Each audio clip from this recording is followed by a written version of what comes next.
So run us through this survey then, because the findings of it are quite distressing, really. 1 in 4 students skipping meals because they simply can't afford to eat. Yeah, absolutely. So we surveyed just over 1,000 students across the UK to try to understand better how they're being impacted by the cost of living crisis at the moment. And as you say, some of the findings are really shocking. So just around 60% of them are actually cutting down on kind of food and essentials generally. And as you say, 28% are saying that they're actually skipping meals to be able to kind of make ends meet.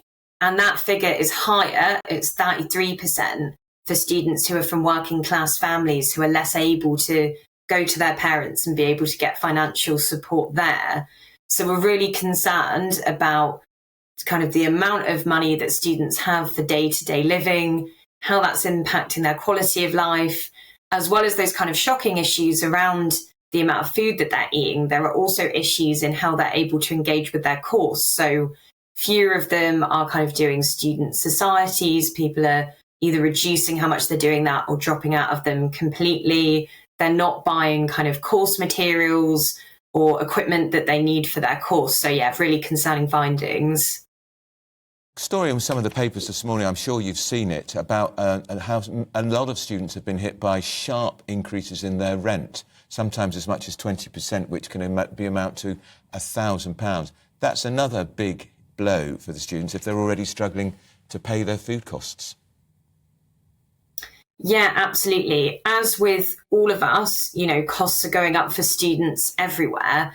And the kind of classic thing for students of, you know, living off of beans on toast, having quite a low budget, means that because they're living so close to kind of a minimum to start with, they're really susceptible to any of these changes in costs like food, rent going up. So it is, you know, they're kind of a particularly vulnerable group as these costs are rising, but they're just not getting enough support at the moment. Yeah, and on that note, do you think that the maintenance loan should be increased to be somewhere in line with inflation? Because what seems quite obvious is that students will be receiving 10% real terms pay less than they did last year. It sounds a bit like the strike action that we're seeing at the moment, but students are having to manage now on 10% less than they would have done the year before.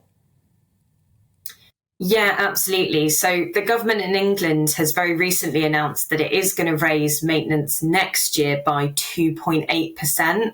Now, that is tiny as a figure compared to the inflation that we're seeing at the moment. And for students to be expected to be able to just make up that difference, you know, some students will be able to rely on their families and be able to get funding that way, perhaps. But for many families, they'll be struggling themselves. And for those from kind of working class backgrounds where maybe going to university, they've been the first in their family to go there, those families are going to be less likely to be able to make up that shortfall themselves. And then that can really impact those students, their ability to carry on in their course. So yeah, the government absolutely is not doing enough at the moment in terms of how much it's saying that maintenance will go up. And we'd like to see a much higher figure than that. We'd like to see maintenance grants brought back. After they were abolished a few years ago, we'd like to see the return of grants as well. And we'd also like to see more money going into hardship funds. So the government has said they're going to put another 15 million into universities.